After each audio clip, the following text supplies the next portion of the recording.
Welcome to the Property Investor Playbook. I'm Lara. And I'm Daniel. We're going to show you step by step how you can grow your wealth. Lara, welcome back. Hi! Good to be here. I'm excited for today's episode. What's new?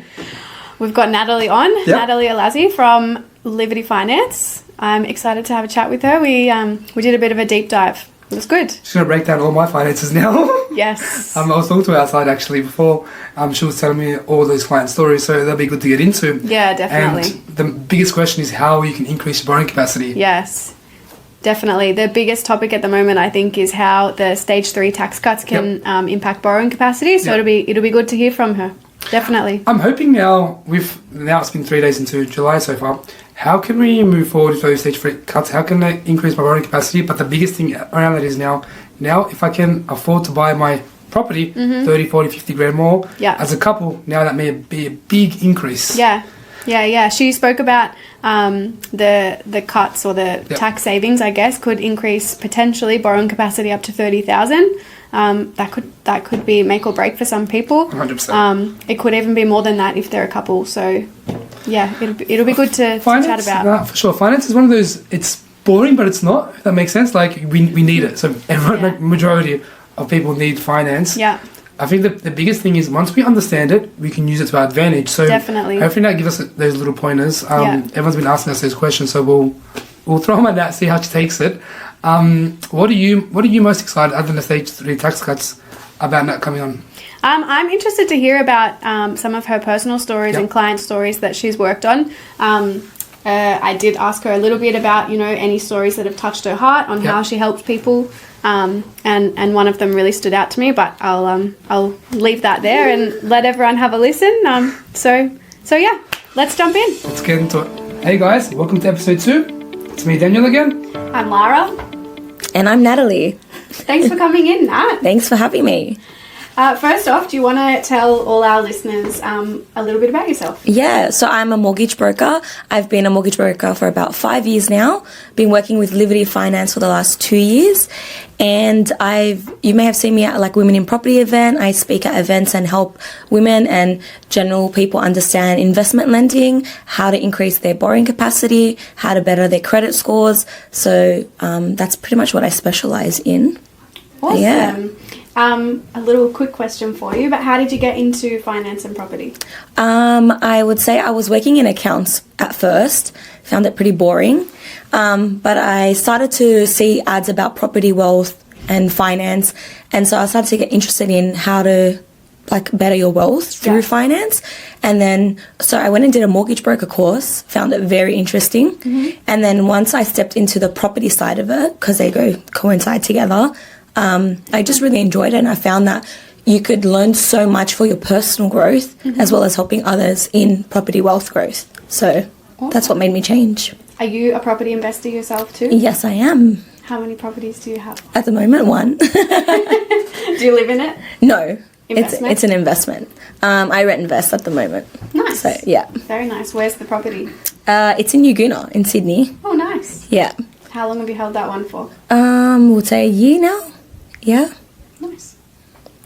How was the mortgage broking course? They said you enjoyed it, you liked it. They don't teach you this stuff at school, hey? Oh, no. It's very different to practical. Yeah. Being a mortgage broker in real life, it's a lot of theory, but what I found interesting was I was learning about mortgages, things they don't teach you in high school, like understanding tax, understanding your credit score, general terminology around owning property, how to make repayments.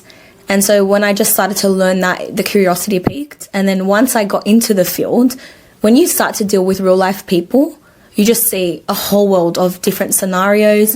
And I think the enjoyment comes in problem solving. I think when you see someone really struggling, but then you actually help them fix it, it's so rewarding.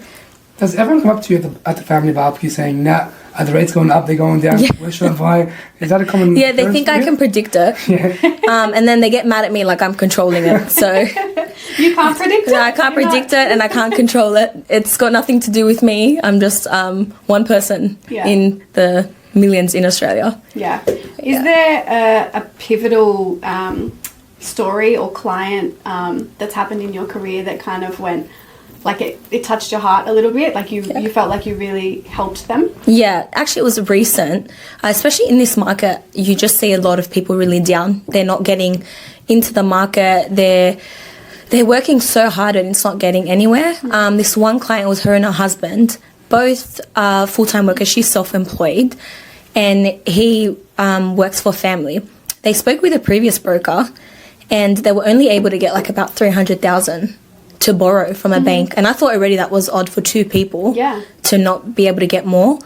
So I went into it and she actually reached out because she saw me at a Women in Property event and she said, can you see if you can get us better? And then once I actually went through her financials, I think it was a very complicated deal and the broker just was not bothered to look into it, see what they... Yeah, you have to look at add backs, depreciation, see how you can better the client's position. And it took us a while. It wasn't an easy fix, but once we went through it and, you know, she put the effort in responding to me and we both spoke to different lenders, we were able to get her 800,000. Yeah, wow. Yeah, so and then they bought a property. Increase. Yeah, and they bought a property within a month. Wow. You know what confuses me? Like, don't all brokers have the same access to the same software, I'm assuming the same bank calculators? How can one broker go from 300k and to 800k? Like, what's the difference? Like, I need to know. I would say it's effort. I think, especially with self-employed, a lot of brokers don't want to touch it. Why is that? To them, it's complicated. Okay. I think you have to really think outside the box when it comes to how to position the client to the bank. Yep. Because if you see a lot of expenses or things on their on their statements, a lot of them are just like they're not going to be able to afford it, or it's too complicated to, you know, comment on to the bank. I think with us, we put the effort to actually come up with scenarios and actually go back and forth with the bank to convince them that this is a strong client. And then we proved the bank wrong in a lot of instances about how much they were earning, how much they were spending. And just it is really about effort, going through the statements, looking through the client's history, everything like that. So a lot of brokers just like to go to the standard easy home loan. With this one, I really wanted to, because I just couldn't believe that she could only get 300,000. 300,000 for a couple as well. That's crazy. And they were trying to buy their own home, and they finally got one. She was so happy. Like, that was so rewarding just to see. That's easily my favorite story to tell. Yeah. Do you think the fact that the client was also willing to work with you and be in touch with you regularly and provide all the information that was needed, that really helped as well? Yeah, I think the main thing we built from the beginning was trust. She came to me and I told her straight away, this is what to expect. Like, it's not going to be something that's going to happen quick. You need to work with me to be able to like get it over the line, and I'll be honest with her along the line. And I think that's what we did. I kept communication very consistent. Every time I had a response, she knew about it. Anytime there was a change, she knew about it. So I think building trust with clients is one of the main priorities you have to have, because it is their financials. It's very sensitive information. So you have to treat it as such. And I think what you just said there, I think that's one of the most common things that a lot of people don't do anymore, is building trust with your client. Even for myself, when I'm talking to someone, if they don't trust me, they're not going to listen to me. And it's the same thing for the finance guys as well. If a client doesn't feel like it's to show you everything or send you everything, you can't truly help them, correct? Yeah, exactly. I know for a fact that when a client comes to me and they want to buy the property, they may say they have a little bit more than they actually do, or this situation is not exactly what it seems. So I want to help. I want to help the people in front of me. We can't help them unless they tell us everything. And sometimes there's always a solution. I'm sure we've all been through people and clients and stories that there's more than what's actually sits in front of us. So we want to help them. We want to get them to that next step. But if you're not open with us, we really can't do much. Exactly. And there is something that we can do to fix every situation. It might not be the most ideal situation today, but again, it could be a plan for the next 6 or 12 months for them to get their goal or go through that journey. Yeah, exactly right. And I think that's so important. Like, the client has to be willing to work with you, but also be reasonable in understanding like what we can and can't do. And I think in my situation, she understood that, okay, we may have been in a tight spot. She might be restricted with some lenders. She accepted that from the get-go, that, she might not have the best interest rate, but she might get the property she wants. And she understood the long-term effect of that, and that getting her foot in the door mattered more than worrying about interest rates and things like that. Let me ask you the question that everyone's asking around the barbecue. What is how do you increase your borrowing capacity? Like, what can you do to increase it? Yeah. What are those little myths, or what can you actually do properly to actually maximize your borrowing capacity? Yeah. Besides the standard, like, increase your income. Yep. A lot of people need to really review statements and where their money is going. I can't tell you the amount of people I've seen with multiple subscriptions that they are unaware of, donations going to places they're not even sure of, Afterpay, Zip Pay, all those little buy now, pay later affects that one them. caught me and my husband out, definitely. Yeah. My husband had an Afterpay account that he honestly had never used, but he had forgotten that he opened it, and that held up our lending until he could close it and get a letter from the, I think it was Afterpay, get a letter from them basically confirming that it was closed. Exactly, yeah. And I think in our minds it was like, but he's never used it. What's the big deal, right? But it held up and limited our borrowing capacity. Yeah, and that's the same mindset a lot of people have with credit cards. I'll ask, do you have any credit cards? They say no. Yeah. And then I'll do a credit check and they have like an $8,000 credit card. They're like, but I'm not owing any money. I was like, well, the bank thinks you are. Like, they don't care if it says zero balance. Yeah. There's an 8,000 limit and they're assuming that that's fully owing. Yeah. So credit cards is another way. Close any that you're not using. It's just unnecessary.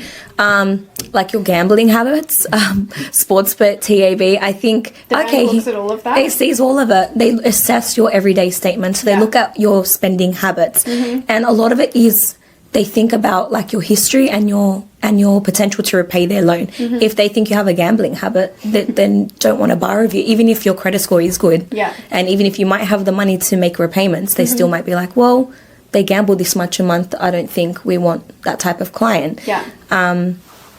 Yeah. I mean, another one that is big in the news at the moment, everybody's talking about, is the stage 3 tax cuts and how they'll impact people's borrowing capacity. There's a lot of talk around that it will increase people's borrowing capacity, but what's your take on that? So far, we obviously haven't seen it into effect yet because it's only just come into play. Yeah. But based off what the tax cuts look like with each tax bracket, we could see a potential increase by 4% for people, which is a big deal when a lot of people are falling short by a couple of thousand. Just based off simple calculations, we're seeing we could see an increase by 30,000 in borrowing capacity. Doesn't sound like a lot, but overall it actually is if you are falling short for certain property groups and things like that. So it'd be very interesting to see how that plays out from the calculations that the people are doing and the reports that are coming out. It looks like there could be an increase by at least 4%. So that's great. That's really good. Yeah. I mean, 30,000, that could be, the difference between securing a property and not. Yeah, it could be the difference between 1 bedroom, 2 bedroom, even getting that 1 bedroom where a lot of people are falling short on even buying a standard property. Or even those people trying to buy a second property. We were just talking about this about myself before. I'd like to buy a second property, and potentially this could open up a little bit more borrowing capacity to get me over the line. Yeah. And I'm sure there's a lot of people in my position. You're one of them. You have 1 property. Maybe you want to go to 2. Of course. Some people would be rent investors. Some people would be owner-occupiers. I think it's going to make a big impact on a lot of people. Yeah, it'd be worth it to review your situation and not give up and think, that's it, I can't do it. Especially if they've got an advice from one previous person. I always say it's worth getting a second and third opinion because everyone will look at your situation differently and have access to different things and just might be more willing to take more risks with you as a client. So I think it's always good to get a second opinion and not give up on yourself there. Let me ask a question. You've been broken for 5 years now, yeah? So you were there when the rates were 1.99%. Those mad amazing rates. Yeah. I wish that was like that now. What's been the biggest impact you've seen clients who were borrowing 3 years ago, 4 years ago, till now? I'm assuming that's priced a lot of people out of the market. Yeah. Correct? Yeah, unfortunately you see a lot of I think low to middle range income earners falling off. Whereas before they could at least get their foot into smaller properties.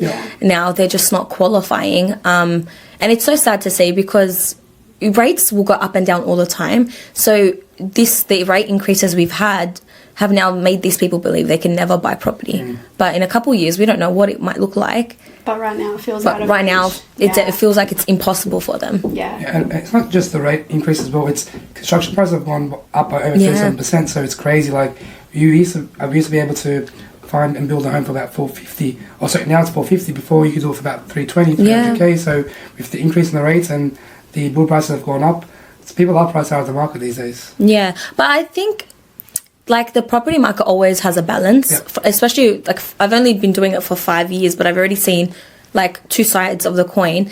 Even though rates increased, property prices went up too. So I had clients that purchased at 330 2 years ago, and literally I did a evaluation this year and her property went up to 570. Yeah. And that's crazy. Like, and people are telling the property is slowing down, it's not the right time to invest. I think, and that was in COVID, when everyone said you shouldn't buy. Her property went up. It's at its peak. That's crazy how fast that went up. 2 years, 570,000. It's crazy. They're always going to say never buy, don't buy now. But like, have you ever seen people's properties go down in price? Have you ever experienced that? No, I've never seen property go, like in my experience, I've never seen someone's property get valued less than what they bought it for. Yeah, that's crazy. So when people do say, oh, maybe I should wait next year, maybe I should wait end of the year, or maybe I should wait in 4 or 5 years' time, it doesn't really matter. If you bought now, even if the rate's being high, in 3 years' time, say for example, your house only rises by 5% a year, you're still making in 3 years' time 15% growth. Yeah. I mean, if you're waiting for rates to drop, that's probably the biggest mistake I see, because rates will drop but the property price still went up. Yeah. So you've missed out. If you can buy now, I would say buy now. Don't wait for rates to drop. Yeah, the perfect time is when you're actually ready, not... Yeah. Yeah, I think that's the best advice that I was given before I purchased is don't wait for the market to be ready. Don't wait for interest rates to be at a certain number. Buy when you're ready. If you've got a deposit and you find a property... buy.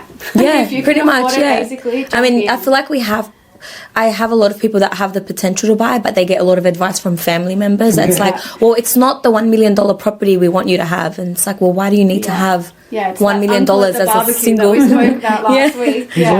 Why do you have to have the $1 million property at 25 years old? Why can't you start smaller? Like, it doesn't make sense. A lot of people don't understand the concept of a stepping stone property either. They just think, I want my dream home or I want my ideal property that I'm going to live in with my family. But purchase something smaller, get into the market, have it increase in a couple of $100,000 in value, and then use that equity to buy your dream home or sell it if you need to. But I mean, the family members are just going off their own experience, but the only way you prove them wrong is by proving them wrong. They're not going to listen to people speaking on a podcast or anything like that to take it seriously. They will see the result once you do it yourself. So take action. Take action. Definitely take action. Have you got a client story that might, I guess, relate to the tax cuts impacting borrowing capacity? Is there anyone that you've been working with for a little while that this might have a really positive impact on? Yeah, I think there's a few in my clientele that we call them, like, we've been nurturing them for a while because we want them to probably increase their capacity. A lot of it comes down to income, so this tax might benefit them. So there is one I'm thinking about where she's literally probably 20,000 short on what she wants to get. She can get her foot in the door for a smaller property, but she's really set on this larger one. So I feel like if I think we might be able to get her across the line now with this new tax cut, because if it increases her capacity by at least 20,000, I think she'll hit that mark. So that could be the difference between maybe a 1-bedroom apartment to a 2 potentially. And I think her sticking it out and trusting like that we could get her there, I think this will be really exciting for her to see.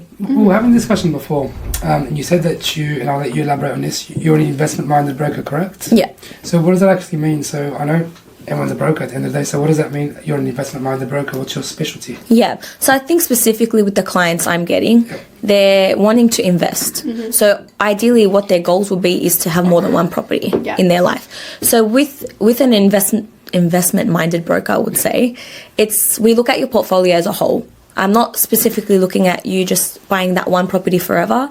I overall look at your position to, if you were to buy this first property, what's it look like for you to get the second? So not maxing your capacity is probably the main thing I focus on. I don't like my clients just buying that one and that's it. That's all they can afford for the rest of their life. I like them seeing bigger picture things. They come to me with properties and I look at them as if, okay, what's the rental yield look like here? So how's that going to benefit you income-wise? And then is that going to potentially benefit you in the second property? And what's the growth look like there? So a lot of my mindset with lending focuses on, if your goal is to increase your property portfolio, what does that look like with you purchasing one property? And then that comes into mind with refinancing. I talk to them a lot about equity release and what that could be used for. And a lot of people don't know that they could release equity from their first property to put the deposit on the second. They think they have to save all over again. So I always keep that mindset. On that, do you want to explain a little bit about what equity release is for those who don't know? So we'll use my client for example that bought that 330 property, and then her property grew to 570. So that was about over $170,000 increase. I think I'm calculating that right. So she now can access that. That growth from how much she owes in debt to how much the property is valued. You can refinance with your lender, and you can take that money out. For example, if she wants to take out that $100,000, and then she can use that, that's called equity, to buy her second property. So equity growth is pretty much what you're looking for when you're buying property. So yeah, you just refinance with it doesn't have to be your current lender. You can move to a new bank, whoever values your property pretty much the strongest. And it's whatever that value is against what you're owing, and then that money can be used for renovations, purchasing another property. 80% up to 80% always. Unless you want to pay lender's mortgage insurance and go above 80, you would keep your loan at 80%, but pretty much you can take up to 80% out and use that for traveling, wedding, renovations, buying a new property. That's your money. That's what you're buying that property for, and you didn't have to sit and save for another 5 years to get a 10 to 12% deposit. And that's how we were speaking about it before. Lifestyle when you buy property, it can help you with your lifestyle. So now that client can do whatever they want. Practically, they can go buy their car, go travel for 3 to 6 months without worrying about income. They got the properties backing them up now. So I think that's the biggest key message is if you can get into the market and you're ready for it, go ahead and take that plunge. Yeah, definitely. And I think a lot of people don't know how they can use it to then grow their portfolio even further in terms of buying another property. What does that mean? Do I need to have cash in the bank to have another deposit? But in fact, they can use that equity, right, to place a deposit on a new property. Yeah, exactly right. So if you don't have savings, but you have the borrowing capacity to get a second property, and you have that one property, it's worth doing some valuation, speaking to a broker, get them to work for you, find out what your property is now valued at, and if it has sufficient equity in there to get you that second property, you should refinance, take it out, and put a deposit down and continue. And that's how a lot of people grow their portfolios. If you listen to people that own 14, 15 properties, it's not because they're saving that money. They always talk about, I took out money on my first house to buy my second, third, fourth. So I think that's the mindset investors take, and I think a lot of people need to start looking at it that way. Definitely, they're leveraging the bank to get those extra properties, and eventually they'll pay off and turn into passive income or lead to an early retirement maybe, whatever their goal is. One of the crazy things is I was looking at your email you sent me the other day. You have access to over 50 banks. There's that many banks now. I knew there was your major banks and there's a few other ones out there. But so there's 50 banks. I'm assuming that one bank can give you money. There's ones, I'm assuming, bad credit score, all that kind of stuff. So is that why you can get higher borrowing capacities? Does that come into effect there? Yeah, definitely. I think if you're going to stick with the 4 major banks, you're very restricted. They follow very standard policy. They like a vanilla deal, I would say. So as clean as it can be. So no one is vanilla. So no one's situation is vanilla. So, if you're lucky, you go to those big banks, but there's second tier, third tier lenders that have the same rates, have less stricter policy. For example, self-employed at a standard bank, you need to be there for at least 2. You need to have had an ABN for 2 years. We have lenders that can take you at 6 months or 1 day registered. It's important to have access to lenders that may ignore credit impairments, because some people have made mistakes, but doesn't mean that shouldn't deter them from buying property.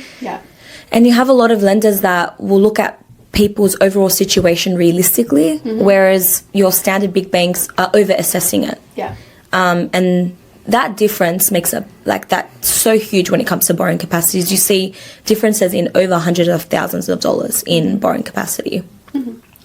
Laura, you study the market a lot. I know you always send me these little articles.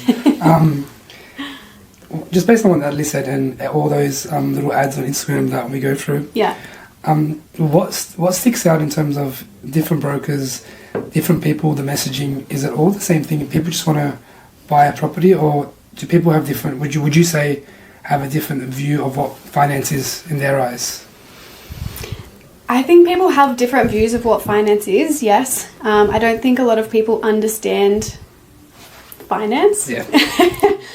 There's so many different companies and ads, and people are being bombarded these days by different information, and they don't know who to trust or who to believe or which avenue to take, which one is right for them. So I think what you said about building trust with one of your clients that you mentioned before, I think that's a really big piece that a lot of brokers that I've seen in the market miss. They don't spend that time nurturing. They just want an easy deal and move on. Yep. So I did work with a broker a long time ago, and he just wanted the simple option. Yeah. I wanted to apply for the first home guarantee. I think that's what it was called at the time. He did not want us to go that route. Okay, we'll keep saving then. So they kind of, if you don't have a broker that is there to kind of build you and guide you on a path that is right for you, you're going to go in a complete different direction. Yeah. I ended up changing brokers at the time, went with somebody else and managed to buy a property. We didn't use the first home guarantee in the end, but it's just a stark contrast. And taking that time to nurture and trust is a big missing piece of that. And you can really see that online in what companies are sharing and what brokers are sharing online. Some are happy to give you that information and that guidance and not necessarily advice up front, but they're just willing to chat and have a conversation first rather than just get straight into the deal. Yeah. And I think that's important. If you have the right support team around you, you have the right property person, the right finance person around you, you can make moves, you can actually hit your goals. And always be about that. Put your steps down. What are your goals? Where do you want to? How do you want to achieve it? When do you want to achieve it? You write it down. You set them out correctly. You get the right advice. You can do it. Nothing's impossible as long as you understand that it may take time. It's not going to happen overnight. You'll eventually get there. But that support network around you is crucial and key. Yeah, definitely. And I think it starts with brokers, yes, but there's a whole other group of people that you should involve in your A team as well. And the same goes for them. If you don't have somebody that nurtures you and supports you so that you trust them, then your A-team is not so A-team. Yeah. 100%. The easiest way to just describe that for people who may not understand is just like a sporting team. In a sporting team, you see the athlete there, look like they're on the TV, they're on the papers, they're everywhere. But behind the athlete is the organisation, the club physio, the club doctor, the strength and conditioning, the fitness guy. Like, all those people contribute to that athlete's success. So same thing in your own journey. If you want to buy property and you have your goals, all those people behind you are going to help elevate you so then you can get to those goals. But again, the athlete trusts that those people will get him there. So I think you definitely need, if you're going to work with a team, you have to trust them. And if you don't, that means it's the wrong team for you. Yeah. So I think once everyone works together and understands the goal at the end, you have to have that team support. Yeah, definitely. And I think on that point as well, sometimes people will feel locked into a person. Like, I'm already speaking to this person, I can't change. I don't know how many of my friends that have tried to buy property, they've spoken to a broker, the broker can't get them what they want, and they're too scared to switch halfway through. I think I've referred you a few now. And maybe you didn't finalise the process as a broker, but you kind of helped them as a bit of guidance, I suppose. Yeah, I gave them a lot of advice, because they were too scared to change broker. They're too scared to ask questions to their broker what this meant. Yes. What does the bank need? I remember your friend was asking about that. Yeah. Her broker just wouldn't communicate what they actually needed to do. Yeah. And I just simplified it. And I think that's the point is, like, if something's not working with, and I say the same thing with banks, a lot of people are so loyal to one. I have my everyday account there, I have my savings, it's too hard to change. They don't care. The bank does not care. Yeah. They're not giving you a better rate or a better position because you have your accounts with them. You need to do what's best for you. You need to move to the next lender. Yeah. And if you keep competition in that field, it's better for you. Yeah. Because then they're all fighting to give better rates. I think when a market is saturated by like one leader, you'll see issues with it. So I think it's good to move around, find what works for you, and that's with the broker, with an agent, with a bank, anything. Yeah, definitely. Do a lot of young people come to, because now a lot of people, our generation, are buying properties now, and there's more knowledge out there. What are they saying to you? Like, is everyone scared to make that plunge? Is it a hard process for them? Are they understanding what finance how it can help them? I think it is. It's like they want to do it because they've seen videos and people talk about wealth growth through property, but I think family holds a lot of people back because we the younger generation, it's our market is very different to how our parents grew up. I mean, our parents bought houses for under 100,000. Like in Sydney alone, the median price range is 1 million. Like, it's definitely not the same field. And we grew up with this idea of like, you buy one home and that's your home forever. And I think this younger generation is actually more open-minded to be like, I'm happy to buy interstate as my first property. I don't need to physically see it if it's got good growth, good rental. But again, they hold back because they'll go ask their parents, and which, you know, you would do. We all do that. We ask our parents for advice. But I think this generation needs to like maybe trust their instincts a little bit and take a risk. And see where that goes. And they're willing to learn. I think they're more open-minded. But again, they're learning everything online. So there's a risk there too, because they're getting advice from very like uneducated people as well. So you have to kind of talk them through the myths and misconceptions of what they're seeing as well. There's a lot of people on social media these days, you know, pushing education and advice, and 18-year-olds are giving advice. Trained to give advice. Don't have the qualifications. Definitely. Other than that, I just want to go back to that quickly, Nat, because my brother's looking at buying now, and I was telling him what he should do and how he should be doing it. He goes to me that his friend told him he has to save up 10% to buy his first investment, no matter if he lives in it or not. I said to him, I'm sure there's ways around it. What do you want to do exactly? He goes, I need to save up another 10% plus stamp duty plus everything. I'm like, have you looked at the grants? Are you sure you can find something around that, or what you want to do? I was explaining the rent vesting tool. I was telling that, me as an example, I rent in an area that the median price is 1.5, 1.6 mil. So for me to buy a property in that area, I would need to have a minimum, if say 10% deposit, plus LMI, plus stamp duty, around 200k. It's a lot of money. I can buy multiple properties around that interstate and high growth areas. So obviously I'm not doing that. I was telling you, maybe look at areas where you can buy interstate then, so you don't have to sell as much. Are people coming to you, is it a bit more open now? I feel like there is a lot of more open-mindedness. It depends on, I think, the person and what their goals are. If someone has like put in their head, okay, I'm just buying an investment, they're much more open-minded to investing interstate, especially because outside of Sydney, the rental yields are higher. Like if you look at WA, they're in the 6%, like and their property prices are much lower. I mean, they're around 500,000 maybe. I think that's so much more affordable for a younger person than trying to buy 800 to $1 million here with a 3 to 4% rental yield. It doesn't make sense. So I think once you explain that logic to them, they kind of see that. Like they're like, oh, okay, and they start to consider it. I think getting the right property and speaking to the right, you know, property agent that can show you growth areas, because you can't go find this stuff on your own. You're not going to know where to buy if you're going to buy in Queensland or WA. And I think once you connect them with the right people, they're more willing to consider it. Can you buy with any deposit? Pardon? Can you buy with any deposit? Do you need a certain deposit? You can buy with any deposit. Okay. There is ways. There is ways. You just have to be smart about the ways you go about it. It's all about the structure. It's all about the structure. It's all about the structure. I don't think you need... What do you mean by the structure? Excuse my ignorance. I'll throw that on you now. When I say structure, it's, you got to think about the lender. Because there are lenders out there that will accept 2 to 5%. So I think if you are willing to explore those lenders, then you've opened your door already to different opportunities. I think if you're very strict with the type of lender you will use, again, you're restricted with policy. So there are lenders that are happy to take more of a risk with you. A lot of people are scared of lender's mortgage insurance. So that gets charged when you're spending over 80% on the property. So if you're borrowing 90%, for example, a lot of people don't know that with investment properties, you can claim some of that back on tax. you can capitalize it into the loan, so you're not physically paying it out of pocket. Yeah. And if you calculate that expense against the growth of the property, it's not much after all, like after a couple of years of owning it. So I think once you get past that fear of, okay, you might get charged lender's mortgage insurance, again, you've opened that door to more lenders and more options. So yeah.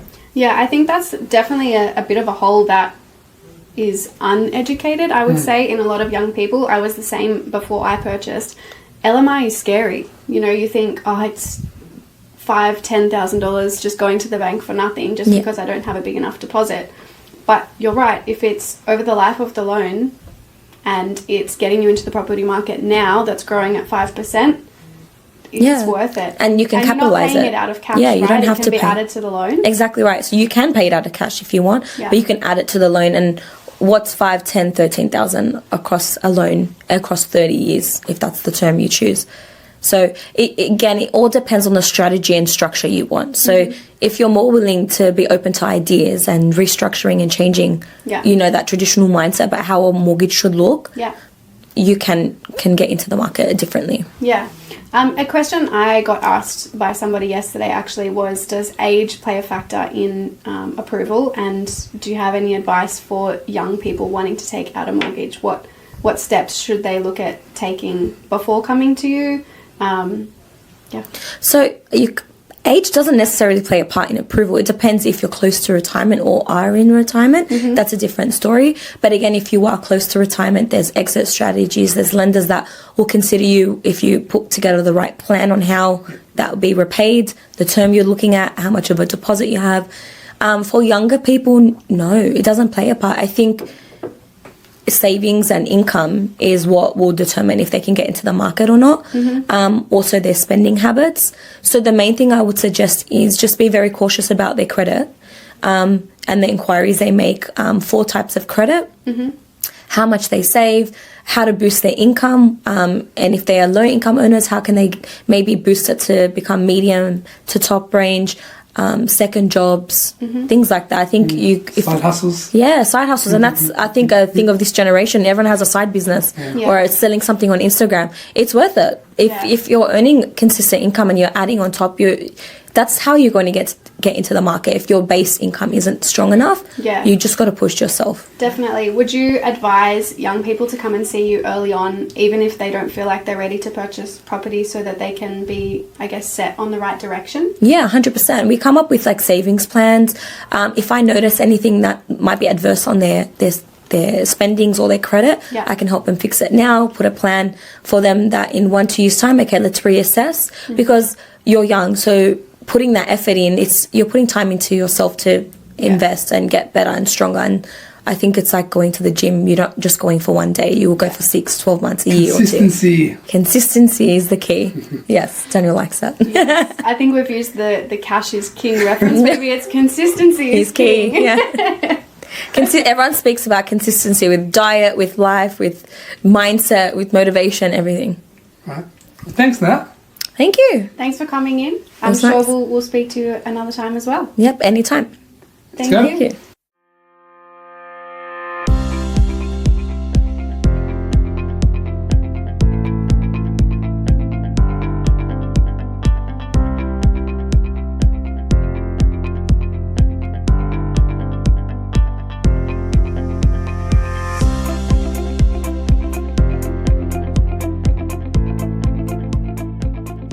This is intended for general informational purposes only and should not be considered financial advice.